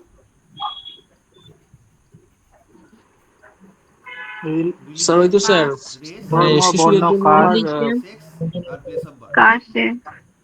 এটাকে জেন্ডার দিয়ে Place. দেয় অনেক সময়, ঠিক আছে? কেয়ারফুলি আনসার করবে, বলবে যে এর মধ্যে কোনটা নয়, দিয়ে জেন্ডার দিয়ে দেবে, তো তখন জেন্ডার হবে যদি কোনটা নয় বলে, ঠিক আছে? আর 19 এ কি আছে? 6 টাইপস অফ ফ্রিডম, স্যার স্বাধীনতা স্যার। 6 রকমের ফ্রিডমের কথা বলা হ্যাঁ। হয়েছে, যেটা অরিজিনালি 7 রকমের ছিল। আর 22 এ কি আছে? রাইট এগেইনস্ট স্যার নিবর্তনমূলক detection, আত্মকাজ। detection। রাইট এগেইনস্ট অ্যারেস্ট এটা কার জন্য অ্যাপ্লিকেবল নয়, এক্সেপ্ট Foreigner. পিডি এর আন্ডারে অ্যারেস্ট করা ব্যক্তি আর এনএমই এলিয়েন এদের জন্য অ্যাপ্লিকেবল হবে না আর্টিকেল 22। যাই হোক পরেরটা যে আমরা directive principle state policy in Indian constitution আর borrowed from which country? Ireland. Easy প্রশ্ন, আয়ারল্যান্ড। থেকে নেওয়া হয়েছে কনসেপ্ট। অ্যাকচুয়ালি কিন্তু আমাদের গভর্নমেন্ট অফ ইন্ডিয়া 1935 এ ইনস্ট্রুমেন্ট অফ ইনস্ট্রাকশন নাম দিয়ে এটাকে প্রথমে অ্যাড করা হয়। এই ইনস্ট্রুমেন্ট অফ ইনস্ট্রাকশনটাই পরবর্তীকালে সংবিধানে ডিপিএসপির আকারে যুক্ত হয়েছে। তো এক দিয়ে যদি কোশ্চেন দিয়ে দেয় এটা তখন এক করবে 1935 এ। ওকে স্যার আয়ারল্যান্ড স্পেন একটা ব্যাপার আছে স্যার, ওটা একটু বলুন। বলো আর বলো। স্যার বলছি আয়ারল্যান্ড আবার স্পেন থেকে নিয়েছে স্যার, এটা জানা যায় এরকম হ্যাঁ একটা একটু ব্যাপার। যদি আমরা স্টেপ বাই স্টেপ দেখি তাহলে প্রথমে স্পেন থেকে নিয়েছে আয়ারল্যান্ড, দেন আয়ারল্যান্ড থেকে এসেছে 1935 এর অ্যাক্টে, দেন সেখান থেকে এসেছে আমাদের সংবিধানের part 4 A. Right two constitutional remedies is mention in which article of Indian constitution? 32। 32 easy প্রশ্ন। 226 কে কি রাইট টু কনস্টিটিউশনাল রেমেডিজ বলা যায়? ওখানেও তো রিট ইস্যু করার হ্যাঁ, অপশন স্যার। দেওয়া আছে। Yes, high court. ওটাকে হ্যাঁ, এটা স্যার। বলা যাবে না। কেন বলা যাবে না? কারণ এটা পার্ট 3 এর মধ্যে নেই। যেহেতু পার্ট 3 এর মধ্যে নেই তাই এটা প্রোটেক্টেডও নয়। বা এটাতে যদি কেউ হাইকোর্টে অ্যাপ্লাই করে রিটের জন্য আর কেউ সুপ্রিম কোর্টে করলো, সুপ্রিম কোর্ট ডিনাই করতে পারবে না, হাইকোর্ট ডিনাই করে দেবে, বলবে যে আমি রিটের আবেদন নেব না, খারিজ করে দিলাম। তো এই সব কারণে এটাকে রেমেডির আর্টিকেল বলা যাবে না, শুধু 32 কেই বলতে হবে। কনস্টিটিউশনাল রেমেডি বললে শুধু 32 নম্বর ধরে। স্যার বলো। স্যার আমি জানতাম যে স্যার মানে মৌলিক অধিকারের ক্ষেত্রে স্যার মানে হাইকোর্ট বেশি মানে ক্ষমতা আছে আর কি, মানে হাইকোর্টের কাছে বেশি এটাকে জাজমেন্ট দিতে পারবে আর কি। না এটা এটা এটা আবার এটা হচ্ছে এটা কি কি ভুল? বলবো আমরা, এটা হচ্ছে পার্সপেক্টিভ ওয়াইজ চেঞ্জ হবে। কিরকম? ধরো supreme court all over the country থেকে মানুষের রিটের আবেদন নিতে পারে, মানে যার বাড়ি হচ্ছে কেরালা সেও আবেদন করতে পারে, যার বাড়ি ওয়েস্ট বেঙ্গলে সেও আবেদন করতে পারে, যার বাড়ি দিল্লিতে সেও আবেদন করতে পারে। কিন্তু হাইকোর্টের ক্ষেত্রে তা নয়। হাইকোর্ট তো নির্দিষ্ট এখতিয়ার, তার মানে যদি হায়দ্রাবাদ হাইকোর্ট হয় সে শুধুমাত্র তেলেঙ্গানার মানুষেরই রিটের আবেদন নিতে পারে, কলকাতা হাইকোর্ট হলে সে শুধুমাত্র ওয়েস্ট বেঙ্গল আর আন্দামান নিকোবর আইল্যান্ডের লোকে নিতে পারবে। তাহলে এই রেসপেক্টে বেশি ক্ষমতা কার? সুপ্রিম কোর্টের এখতিয়ারগত দিক থেকে। এইবার হচ্ছে number of field. Supreme court শুধুমাত্র ফান্ডামেন্টাল রাইটের জন্যই রিট ইস্যু করতে পারে, হাইকোর্ট ফান্ডামেন্টাল রাইটের পাশাপাশি লিগ্যাল রাইটের জন্য রিট ইস্যু করতে পারে। এই রেসপেক্টে বলা হয় যে সুপ্রিম কোর্টের থেকে হাইকোর্টের। হ্যাঁ হ্যাঁ হ্যাঁ তাই। তাহলে তোমাকে পার্সপেক্টিভটা যদি এরকম কোশ্চেন দিয়ে দেয় যে এরিয়াল জুরিসডিকশনের দিক থেকে কার পাওয়ার বেশি, তখন যদি হাইকোর্ট করো তখন কিন্তু আনসার ভুল হয়ে যাবে। তো তোমাকে বুঝে নিতে হবে এটা যে কি বলতে চেয়েছে। যদি নর্মালি বলে হাইকোর্টই করবে, কারণ আমাদের নর্মালি এরকম ডাব্লিউপিএসসি অলরেডি কোশ্চেন আছে যেখানে শুধু জিজ্ঞেস করে যে সুপ্রিম কোর্ট আর হাইকোর্টের মধ্যে রিট জুরিসডিকশনের পাওয়ারে কার ক্ষমতা বেশি, তখন হাইকোর্টই করতে হয়েছে, যেহেতু অপশন একটা একটা করে দেওয়া আছে, সুপ্রিম কোর্ট না হাইকোর্ট না ডিস্ট্রিক্ট কোর্ট এরকম দেওয়া আছে। কিন্তু যদি কোশ্চেনে উল্লেখ করে দেয় যেটা কি রেসপেক্টে বলা হচ্ছে তখন বুঝে করবে, ঠিক আছে? তাহলে শুধু সুপ্রিম কোর্টের ক্ষমতা বেশি হাইকোর্টের ক্ষমতা, মানে সুপ্রিম কোর্টের কম আর হাইকোর্টের ক্ষমতা বেশি এরকম করে ভাবলে কিন্তু ভুল হয়ে যাবে স্যার। এখানে আরেকটা জিনিস বলে রাখি, জানা মনে হয় তোমরা, যে ফান্ডামেন্টাল রাইট আর লিগ্যাল রাইটের জন্য হাইকোর্ট করতে পারে না, সেই লিগ্যাল রাইটটাও connected with fundamental right. All kind of legal রাইটের জন্য নয় কিন্তু। হাইকোর্ট যে can issue writs for legal right which is connected with fundamental right. তার মানে রাইট টু এডুকেশন অ্যাক্ট, এই রাইট টু এডুকেশন অ্যাক্ট অনুযায়ী আমাদের 2009 সালে আইন তৈরি হয়েছে রাইট টু এডুকেশন অ্যাক্ট। এই রাইট টু এডুকেশন অ্যাক্টের ওপর এটা একটা লিগ্যাল রাইট, এটার ওপর হাইকোর্ট রিট গ্রহণ করতে পারে। কিন্তু দেখা গেল যে অন্য কোনো বিষয় লাইক কি ডাউরি প্রহিবিশন অ্যাক্ট, তো dowry prohibition act not connected with fundamental right directly, তাহলে ডাউরি প্রহিবিশন অ্যাক্টের জন্য সে কিন্তু লিগ্যাল রাইট ওটা, তার জন্য কিন্তু রিট গ্রহণ করতে পারবে না। বা এই যে আমাদের ভোটাধিকার, এই যে রাইট টু ভোট, এটাও তো আমাদের লিগ্যাল রাইটের স্ট্যাটাস পেয়েছে। আমাদের যে রিপ্রেজেন্টেশন অফ পিপল অ্যাক্ট, জনপ্রতিনিধিত্ব আইন, তার মাধ্যমে ওটাকে লিগ্যাল রাইটের স্ট্যাটাস দেওয়া হয়েছে। তাহলে রাইট টু ভোটের এগেনস্টে মানে ওর থ্রু দিয়ে কোনো লিগ্যাল রাইটের, ওটা তো একটা লিগ্যাল রাইট, তার রেসপেক্টে কোনো রিটের আবেদন নিতে পারবে না কিন্তু, কারণ ওটা ফান্ডামেন্টাল রাইটের সঙ্গে কানেক্টেড নয়। তাহলে legal right also connected with fundamental right, তাহলেই রিট গ্রহণ করতে পারে। ঠিক আছে, এটা বুঝতে পারলে? পরেরটা চলে আসি, which is not a subject of concurrent list of Indian constitution. Easy প্রশ্ন, মনে রাখতে হবে। কনকারেন্ট লিস্টে এডুকেশন রয়েছে, লোকাল সেলফ গভর্নমেন্ট নেই, ম্যারেজ রয়েছে, সোশ্যাল ইন্স্যুরেন্স রয়েছে, সো এটা নেই। So local self government is the right answer. এটা স্টেট লিস্টের বিষয়, panchayat municipality. Joint session of the Lok Sabha and Rajya Sabha আর কনভেন্ট বাই দি, কি হবে? কনভেন্ট মানে কি? Vice আহ্বানকে করে। প্রেসিডেন্ট। আহ্বাককে, হ্যাঁ, রাষ্ট্রপতি ও হাউ মাচ আর প্রেসিডেন্ট হবে। এক্স্যাক্টলি। আর যদি প্রিসাইডেড বলে তখন স্পিকার হতো। পরের প্রশ্ন, members of union ministers council of minister without being a member কতদিন থাকতে পারে? 6 months. 6 mass. Impeachment method against the president of India can be applied in which article of the constitution? 61 61. Impeachment হচ্ছে 61। আর ইমপিচমেন্টের ground 56 যে term Violation of the constitution. ঠিক আছে, term রয়েছে, টার্মের সঙ্গে রেজিগনেশন সংবিধান রয়েছে, ভঙ্গ ground of the new value রয়েছে ওর মধ্যে। এক্স্যাক্টলি কোন ক্লজে আছে কেউ বলতে পারবে? এটা ground of the removal of the vice president of মানে প্রেসিডেন্ট অফ ইন্ডিয়া,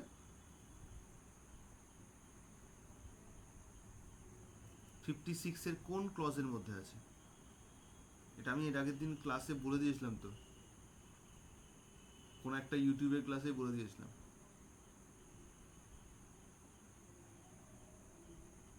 আবার লিখে দিচ্ছে এখানে, 56 ক্লজ 1B এর মধ্যে আছে দ্য গ্রাউন্ড অফ রিমুভাল। কোনটা ground? Violation of the constitution, সংবিধান ভঙ্গ করা। আচ্ছা, পরের পয়েন্টে চলে যাই। Which article of the constitution recommends high courts to issue writ or petition to protect citizens rights? 226, একটু আগে আমরা ডিসকাস করছিলাম এটা সম্পর্কে। The powers and function of the Election Commission of India have been discussed under which article? আর একটা easy article, এটাও তোমাদের discuss করে দিয়েছিলাম, বারবার বলে দিয়েছিলাম, যেটাতে কোশ্চেন দেয়।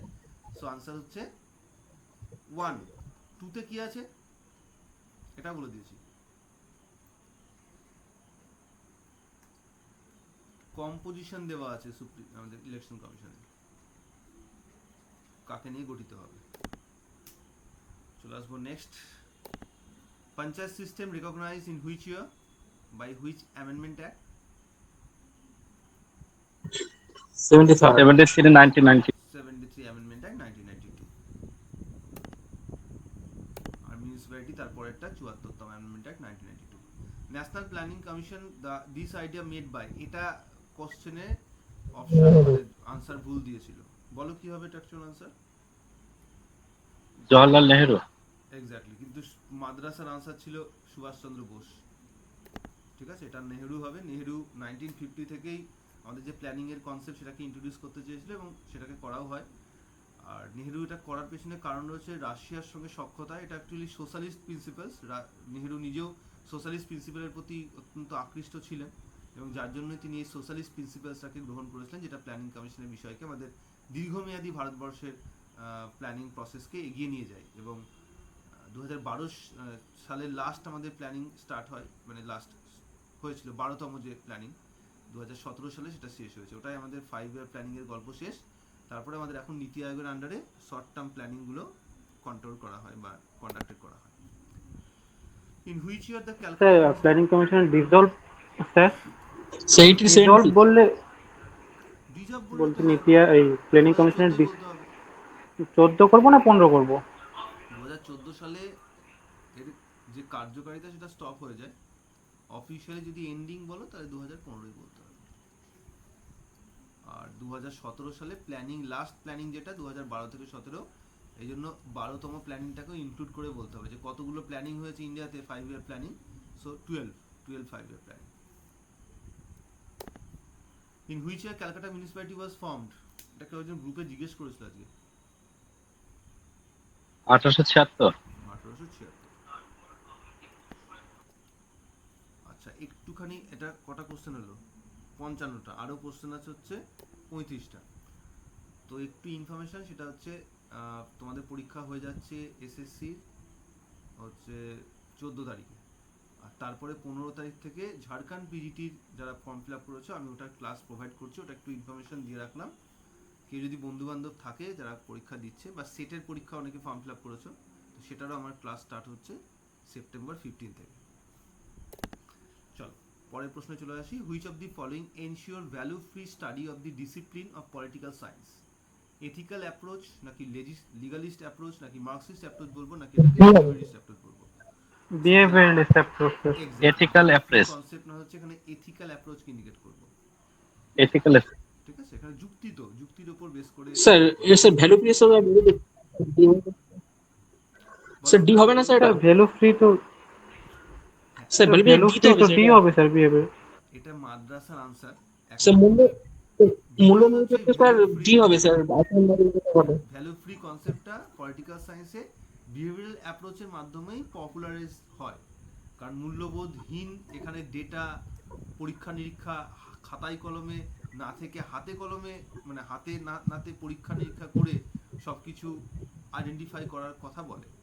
কিন্তু এখানে যেহেতু প্রথমত দুটো এখানে কনসেপ্ট হয়, একটা হচ্ছে মূল্যমান নিরপেক্ষ, যেমন এটা ইম্পর্টেন্ট, এটাই যেমন এটা ফলো হয়, আর পৃথিবীতে কোনো অ্যাপ্রোচে যে ফলো হবে না এরকম তো নয়, ঠিক তেমনই এটাকে এথিক্যাল অ্যাপ্রোচেও ফলো করা হয়।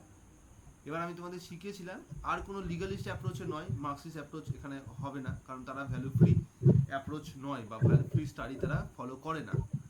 এই দুটো অ্যাপ্রোচেই করে, এথিক্যাল অ্যাপ্রোচেও করে, বিহেভিয়ারালিস্ট অ্যাপ্রোচেও করে। মাদ্রাসার আনসার এটা। দ্বিতীয়ত হচ্ছে যদি এমনি তোমাদের পরীক্ষাতেও থাকে, দুটো অপশন থাকলে আমি বলেছি প্রথমটাকে চুজ করতে, সেই রেসপেক্টে এখানে তোমাকে এথিক্যাল অ্যাপ্রোচও নিতে হবে। যদি এটা মাদ্রাসা এথিক্যালের বাংলাটা কি হবে? আইনগত কি বলো। আর স্যার এথিক্যাল স্যার দার্শনিক তো স্যার, দার্শনিক মতবাদ, মানে বাংলাটা বলছি স্যার, এথিক্যাল বাংলাটা দার্শনিক তো স্যার। হ্যাঁ, এথিক্যাল হচ্ছে আমাদের দার্শনিক মতবাদের একটা পার্ট, যেখানে যেটাকে আমরা লজিক বলি, সেই লজিকের কনসেপ্ট এখানে ফলো হয়। মানে স্যার আইনগত স্যার। পার্টিকুলার লজিকের কনসেপ্টও একই রকম ভাবে ভ্যালু ফ্রি। সেই রেসপেক্ট থেকে দুটোই হচ্ছে। যদি বিহেভিয়ারাল অ্যাপ্রোচ থাকতো, লজিক্যাল অ্যাপ্রোচ না থাকতো, বা প্রথমে বিহেভিয়ারাল অ্যাপ্রোচ থাকতো, আমরা বিহেভিয়ারাল অ্যাপ্রোচকেই করতাম। এটা মাদ্রাসা আনসারও তাই 56 এই করেছে তারা। Which is the first class based society according to Marxism? Sir primitive. Primitive society, communist society. Slave society sir. আচ্ছা, ফিউডাল সোসাইটি আছে, স্লেভ ক্যাপিটালিস্ট। সোসাইটি হবে। তো এটা স্লেভ সোসাইটি আনসার হবে, ঠিক আছে? Which of the following is not a source of Marxism?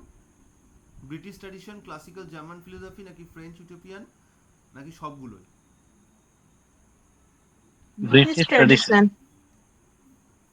Actually marks নিজে Germany থেকে জন্মগ্রহণ করলেও জার্মানিতে তিনি তার যে লেখালেখি বলো বা তার যে মানে কাজের যে সময়কাল, সেটা পুরোপুরি ব্রিটেনের মধ্যেই মেনলি তার ছিল। এবং তিনি মনে করা হয় যে ব্রিটেনের যে কলকারখানার যে বাড়বাড়ন্ত, সেটা দেখেই তিনি কিন্তু অ্যাট্রাক্টেড হন এইসব নিয়ে লেখালেখি করার। এবং সব থেকে বড় কথা, সব থেকে মানে দুঃখের বিষয়, যে তিনি চেয়েছিলেন যে শ্রমিকদের যাতে বেটার হয়, এবং সেটা হয়েও ছিল। তিনি চেয়েছিলেন যে এইভাবে একটা আন্দোলনের মধ্য দিয়ে পরিবর্তন হোক পুরো সোসাইটির সিস্টেমটাই। কিন্তু আদপে দেখা গেল যে কার্ল মার্কসের এই কনসেপ্টকে ব্যবহার করে ব্রিটেনের যত কলকারখানার মালিক রয়েছে, তারা কি করলো, ওই মিসিং লিঙ্কগুলোকে ঠিক করে নিল। মানে যেগুলো নিয়ে শ্রমিকরা বিরক্ত, শ্রমিকরা যেগুলোর অসন্তোষ পুঞ্জীভূত হয়ে তারা আন্দোলন করতে পারে, সেই জায়গাগুলোকে কিওর করা হলো। এবং ব্যাপক এই পরিবর্তন করার মধ্য দিয়ে দেখব যে যে শিল্প বিপ্লবটা, মানে যা আমরা বলতে পারি যে শিল্প বিপ্লব যেরকম আমাদের প্রথম ইংল্যান্ডেই খুব বেশি পপুলার হয়, ঠিক তেমনই আমাদের এটাও ধরা ছিল যে এবার যে প্রলেতারিদের যে বিপ্লব, সেটাও ব্রিটেনেও হবে। কিন্তু সেটা আর ব্রিটেনে হলো না। অনেক দূরে গিয়ে আমরা দেখলাম রাশিয়াতে গিয়ে হচ্ছে, অনেক পরে গিয়ে। কিন্তু এটা ব্রিটেনেই প্রথম হওয়ার কথা। মানে তিনি যখন লেখালেখি করছেন, এটা প্রচন্ড পপুলার, এবং এতটাই পপুলার যে মানে এটা মানে রিয়েলিস্টিক যে সেটা কিন্তু মালিকরাও বুঝতে পারছিল। এবং তারা এই জন্যই তাদের সেই মডিফিকেশনগুলো তাদের কলকারখানাতে করে নেয়, যার ফলে ওখানে সেইভাবে বিপ্লব হতে পারে। বলো স্যার 57 এর কোশ্চেনটা একবার দেখাবেন একবার, আমি দেখবো আর কি কোশ্চেনটা স্যার, ঠিক বুঝলাম না স্যার। ফার্স্ট ও আচ্ছা, ক্লাসলেস সোসাইটি বলতে এখানে বলা হয়েছে যারা হচ্ছে একদম নিচের শ্রেণীর মানুষ, অর্থাৎ এটা আমরা কোথায় পাবো, এটা হচ্ছে যে দাস সমাজ ব্যবস্থা সেখানে পাবো। স্যার অ্যাকচুয়ালি মানে স্যার আদিম সাম্যবাদী সমাজটা স্যার হয় ফার্স্ট ক্লাস, তো এখানে স্যার অপশন অনুযায়ী স্যার স্টেট সোসাইটি হবে।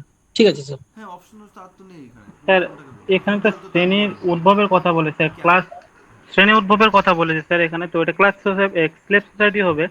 আর প্রিমিটিভ কমিউনিকেশন ওখানে তো প্রিমিটিভ সোসাইটিতে স্যার ক্লাস ছিল না, ওখানে তো সবাই সবাই একই একই কমিউনিজম যে ক্লাস থেকে বিলং করে। কমিউনিজমের। হ্যাঁ এক্স্যাক্টলি। স্যার। আচ্ছা ঠিক আছে, আমি কোশ্চেনটা বুঝতে অসুবিধা হয়েছে, ঠিক আছে। চলো পরেরটা যাই। According to Marxism the state will disappear, কি হবে?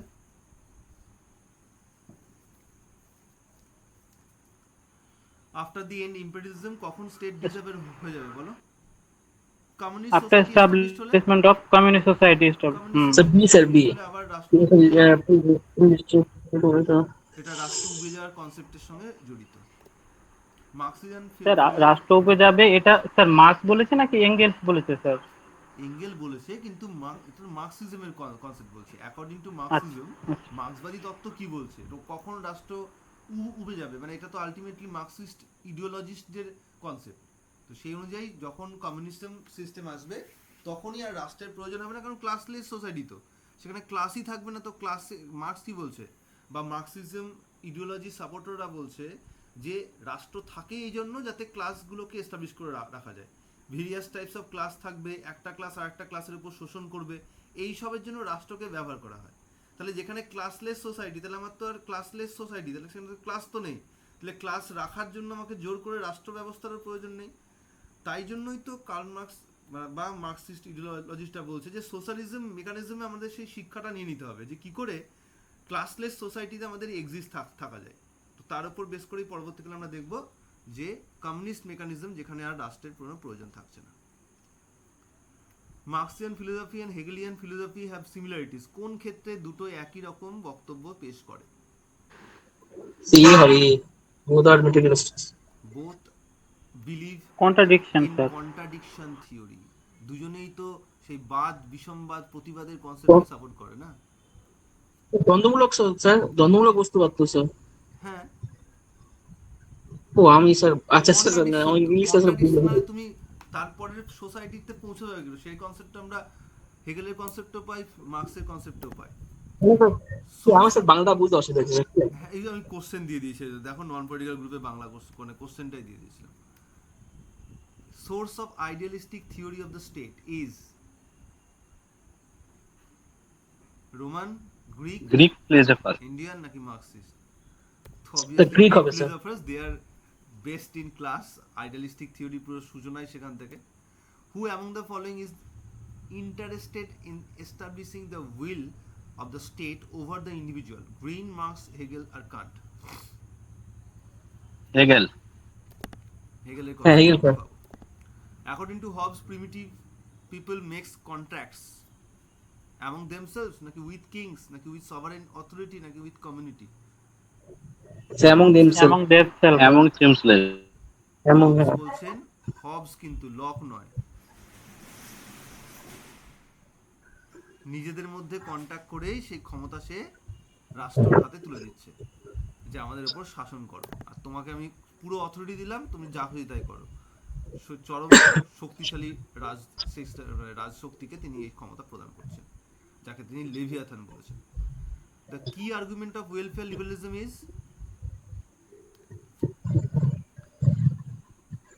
soil.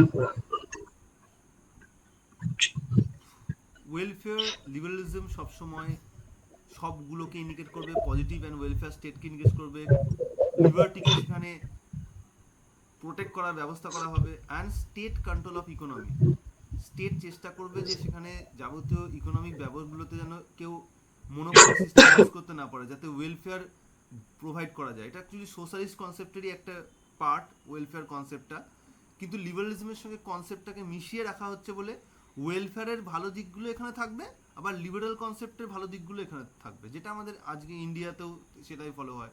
Welfare liberalism India follow করে after 1990s।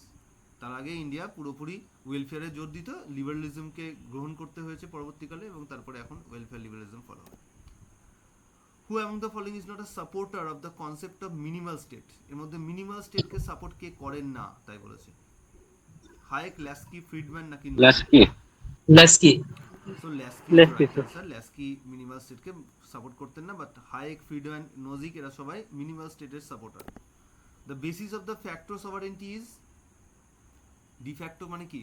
Real Force. Latin term. Real sovereignty is, sovereign কি করে? ক্ষমতা প্রয়োগ করে না তো। স্যার বলছি সাউন্ড শোনা যাচ্ছে না স্যার, সাউন্ড শোনা যাচ্ছে না? সাউন্ড আস্তে আস্তে স্যার। আমার মুখের কাছে একদম মাইক নিয়ে আছি আমি। আচ্ছা যাই হোক, হেডফোনে ঠিক আছে স্যার। কেউ শুনতে পাচ্ছে না? না স্যার, হেডফোন দিয়ে ঠিক শোনা যাচ্ছে, না, আমি একটু কম আসে যদিও নর্মালি। ঠিক আছে, চলো নেক্সট পয়েন্টে যাই আমরা। নেক্সট কোশ্চেন হচ্ছে, third world nationalism is characterized by anti-colonialism, anti-imperialism, striving for independence, আর all of the above? D হবে sir. So third world nationalism অর্থাৎ তৃতীয় বিশ্বের যে দেশের কনসেপ্ট তার সবগুলোকে ইন্ডিকেট করে। তারা অ্যান্টি কলোনিয়ালিজম অ্যাক্টিভিটিকে সাপোর্ট করে, তারা ইম্পেরিয়ালিজমকে সাপোর্ট করে না, ফলে সেটার বিরুদ্ধে তারা সোচ্চার হয়, এবং সেই সঙ্গে তারা সবসময় ট্রাই করে কি ইন্ডিপেন্ডেন্স কি করে লাভ করা যায়, কারণ ম্যাক্সিমাম কান্ট্রি কলোনিয়াল তাদের অ্যাক্টিভিটির মধ্যে দিয়ে তাদেরকে যেতে হচ্ছে, এবং সেখানে তাদের একটা ডিমান্ডই হচ্ছে দ্রুত তাদেরকে ইন্ডিপেন্ডেন্স দিয়ে দেওয়া হোক। এটা আমরা দেখতে পাবো যে ঠিক কোল্ড ওয়ার যে পিরিয়ডটা, সেকেন্ড ওয়ার্ল্ড ওয়ারের পরবর্তীকালে এটা সূচনা হয়, এবং তারপরে একাধিক কান্ট্রি কিন্তু এই থার্ড ওয়ার্ল্ডের মধ্য থেকে ইন্ডিপেন্ডেন্স লাভও করে। Political rights can be enjoyed only by citizen. So foreigner B হবে, sir. বোথ আছে আর নান অফ দেম আছে। পলিটিক্যাল রাইটস শুধুমাত্র দেশের নাগরিকরা এনজয় করে, আমরা জানি। পলিটিক্যাল রাইটস এর মাধ্যমেই একজন বিদেশি এবং একজন ভারতীয় ব্যক্তির মধ্যে ফারাক করা হয়। Liberty was taken in positive sense, এটা তো আনসার করা আছে, Laski is the right answer. Representative government was authored by, representative government বই, সেই বইটার রাইটার কে ছিলেন জিজ্ঞেস করা হচ্ছে? জন স্টুয়ার্ট মিল। জন স্টুয়ার্ট মিলের বিখ্যাত বই। The Constitution of India was adopted on 26 November 1949 at রাষ্ট্রপতি ভবন, কনস্টিটিউশন অ্যাসেম্বলি, পার্লামেন্ট নাকি none of this? Constitution assembly. তো দিল্লি টাউন হলে কনস্টিটিউশন অ্যাসেম্বলি সেই সময় ছিল, তো সেখানে এটাকে অ্যাডপ্ট করা হয়। কতজন সাইন করে ফাইনালি?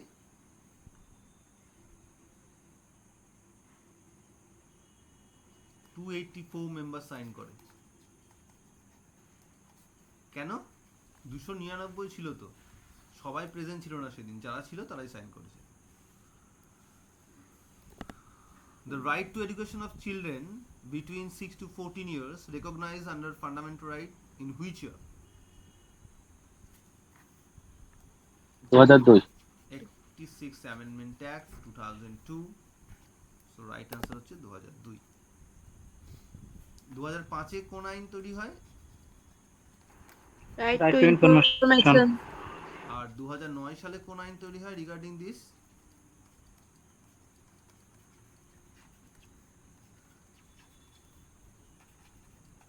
এটা কাকে বলা হয়? RAE, article 23 and 24, right against exploitation. ঠিক আছে, আর হচ্ছে আর PDA কোন আর্টিকেল? Preventive detention act 22। আর আরেকটা থাকে, আরেকটা এর মধ্যে থাকে অ্যান্টি ডিটেনশন রাইট, ADA। এটা 10th schedule anti detention act. আর 85 স্যার, 1985 আর 191 ক্লজ 2। তাহলে পার্ট 5 পার্ট 6 এও আছে, কিন্তু শুধু 10 শিডিউল বললে হবে না, তিনটেই আছে অ্যান্টি ডিটেনশন অ্যাক্ট। আচ্ছা যাই হোক, এগুলো তাহলে এরকম ভাবে কোশ্চেন দিতে পারে শর্ট করে। Supreme court and high court may direct a subordinate court to act within its limits. Such writ is called, তার লিমিটের মধ্যে থাকতে বলে কোন রিটের মাধ্যমে? এটাও আনসার ভুল দিয়েছে মাদ্রাসা, এটাকে আমরা ম্যান্ডামাস বলবো। কিন্তু মাদ্রাসার আনসার হচ্ছে প্রোহিবিশন। সো ম্যান্ডামাসের মাধ্যমে যে কোনো সরকারি অথরিটি যারা কিনা পাবলিককে সাপোর্ট করে বা পাবলিককে সার্ভ করে কোনো কিছু, তাকে সঠিকভাবে তাদের কাজটা করতে বলে। এটার মানে হচ্ছে what is it's duty and what is not it's duty, কোনটা তার দায়িত্ব কোনটা তার দায়িত্ব নয়, এটাকে দেখিয়ে দেওয়া এবং এর মাধ্যমে তাকে সঠিকভাবে তার কাজটাকে করতে বলে যাতে কারোর ফান্ডামেন্টাল রাইট হ্যাম্পার না হয়। এটা কিন্তু মাদ্রাসার আনসার সি আছে, প্রোহিবিশন আছে। প্রোহিবিশন মানে কোনো কিছু থামিয়ে দেওয়া, কোনো কিছুকে স্টপ করা, যেটা এই সেন্টেন্সে বলা নেই। India has been described as quasi federal by, কি হবে? KC Wheare. আমরা এই কোশ্চেন অলরেডি পড়েছি অনেকবার, পড়ে আসবো পরেরটা। How many members in total can the president of India nominate to parliament? এটাও আনসার ভুল দিয়েছিল মাদ্রাসা। এটা কি 12 স্যার, 12। এখন 12 কোশ্চেনে যা আছে প্রেজেন্ট টেন্স, এখন 12। প্রেজেন্ট টেন্সে কোশ্চেন থাকলে কিন্তু আনসার প্রেজেন্ট স্ট্যাটাসেই বলতে হবে। সো আনসার শুড বি 12, কিন্তু মাদ্রাসা আনসার করেছিল 14। তখন কিন্তু অলরেডি অ্যাংলো ইন্ডিয়ানের প্রভিশন বন্ধ, ঠিক আছে? কিন্তু তাও আনসার তারা 2023 সালে পরীক্ষা, মানে 2023-এর পরীক্ষা, তো তাও তারা আনসার 14 দিয়েছিল। যাই হোক, এটা অ্যাকচুয়াল আনসার কিন্তু 12 হবে, কারণ এখন আর লোকসভাতে নেই। আমরা জানি 104 নম্বর অ্যামেন্ডমেন্ট অ্যাক্টের মাধ্যমে এটা 2020 সাল থেকে স্টপ হয়ে গেছে। বলো স্যার বলো। স্যার বলছি মাদ্রাসা কি স্যার আলাদা করে মানে অ্যান্সার তৈরি করছে? আমি ঠিক বুঝলাম না, মানে ওরা কি কিভাবে অ্যান্সার নিচ্ছে এরকম ভাবে স্যার, ভুলভাল অ্যান্সার? আনসার তো ভুলভাল দেয় না। আমাদের ওয়েস্ট বেঙ্গল এসএসসি তো ভুল দিয়েছে, এর আগের দিন দেখলাম না যে কোশ্চেন দিয়েছিল পঞ্চায়েতের ইলেকশন কোন আর্টিকেল, না মিউনিসিপ্যালিটি ইলেকশন কোন আর্টিকেলে আছে, অপশনেই নেই। অপশনে ছিল 243K এবং ওটাকে আনসার করতে হয়েছিল এবং তারা আনসার ওটাই মানে নিচ্ছিল। জেড এ হচ্ছে অ্যাকচুয়াল আনসার মিউনিসিপ্যালিটি ইলেকশন, অপশনে ছিলই না ওটা। তো এরকম করে, এটা শুধু মাদ্রাসা নয়, ইউপিএসসি কোশ্চেন এরকম ভুল থাকে, ঠিক আছে? এই ভুল কেউ ঠিকও করতে পারবে না। তো আমাদেরকে এবার এইরকম ভুল থাকলে তো আমাদের কিছু করারও নেই। তখন ওই কি করে, তখন ওই একবার দেয় না আনসার রিভিউ করার সুযোগ দেয়। আনসার রিভিউ করে, যেমন এসএসসি সিজিএল প্রত্যেকবার দেয় যে আনসার রিভিউ করো, রিভিউ করে যদি ম্যাক্সিমাম পড়ে তখন সেটাকে ওটা আবার চেঞ্জ করে, মডিফাই করে, বা মার্কস দিয়ে দেয় তখন ওই নাম্বারটা সবাইকে। ঠিক আছে, চলো চলে আসি। What is the notice period for the removal of speaker of the Lok Sabha? 14 days। স্পিকারকে রিমুভ করার ক্ষেত্রে 14 days। যেমন 14 দিন, এখানেও 14 দিন। till which year bicameral legislature did exist in West Bengal?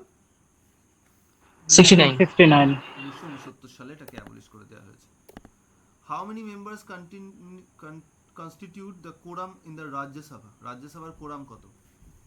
Easy question. 110 1/10 of the total members, 25। তার মানে অনেক সময় এখানে সংখ্যা দিয়েও কোশ্চেন দিয়ে দেয় যে লোকসভার কোরাম সংখ্যক সদস্য কত, 55। রাজ্যসভার ক্ষেত্রে 25, ইনক্লুডিং প্রিসাইডিং অফিসার। তার মানে প্রিসাইডিং অফিসারকে নিয়ে কিন্তু। চলে আসবো নেক্সট। ইন্ডিয়ান সুপ্রিম কোর্ট মূল এলাকা adjudicates the federal disputes in original jurisdiction. Federal disputes মানে হচ্ছে রাজ্য সম্পর্কে ঝামেলা মেটানো, 131 নম্বর আর্টিকেলে দেওয়া আছে। So right answer option B.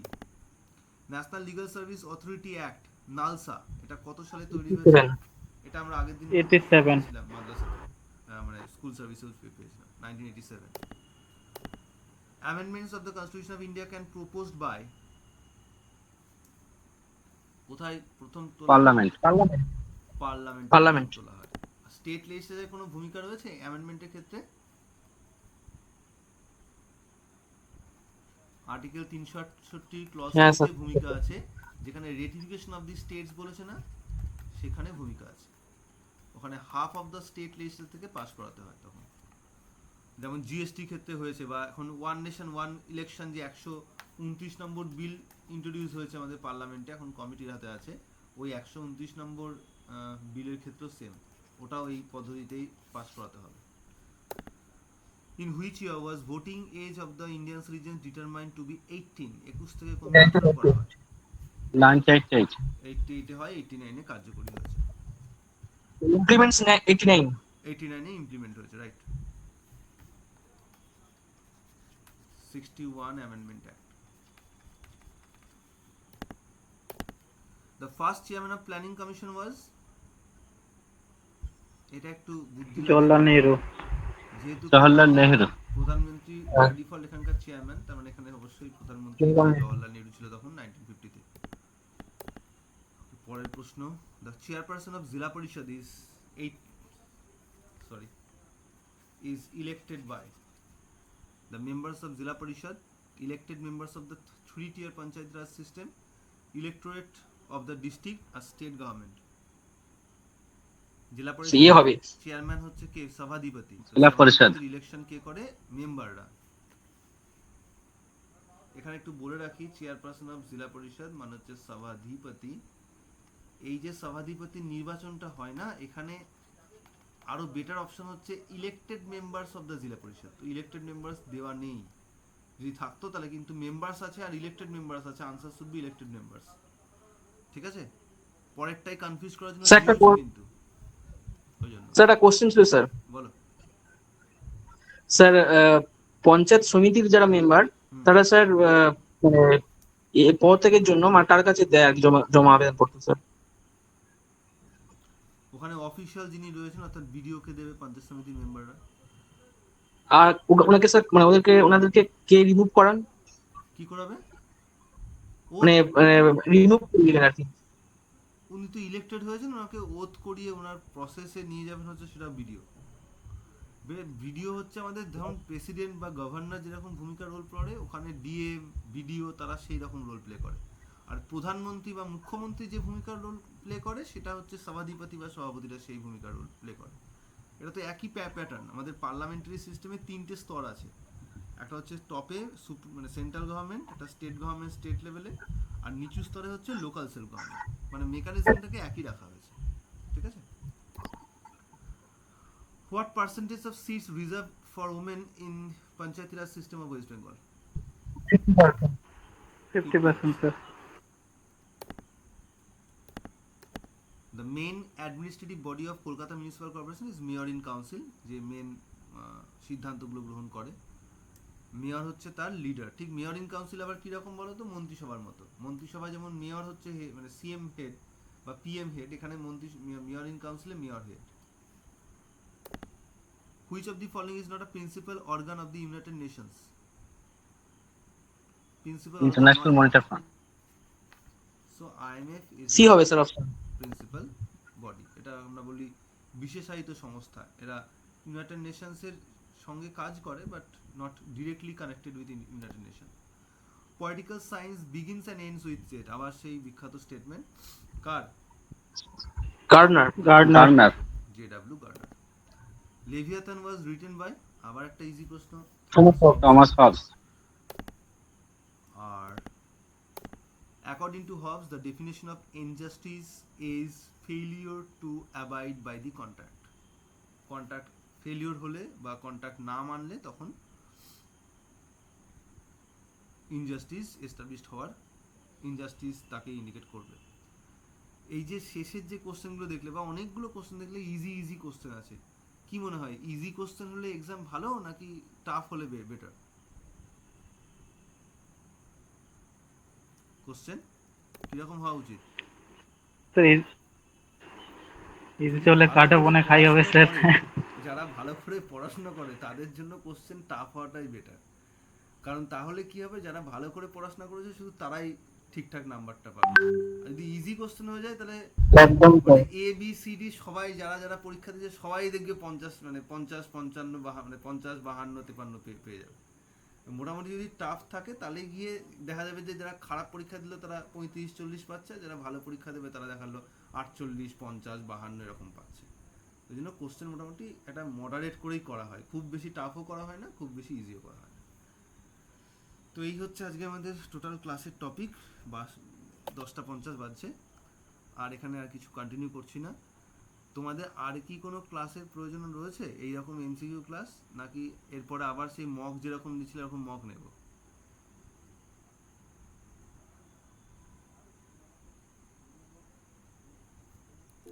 কারোর কথা শুনতে পাচ্ছি না, সবাই কি বেরিয়ে গেলে নাকি? ঠিক আছে চলো আজকে না স্যার আছি। হ্যাঁ বলো।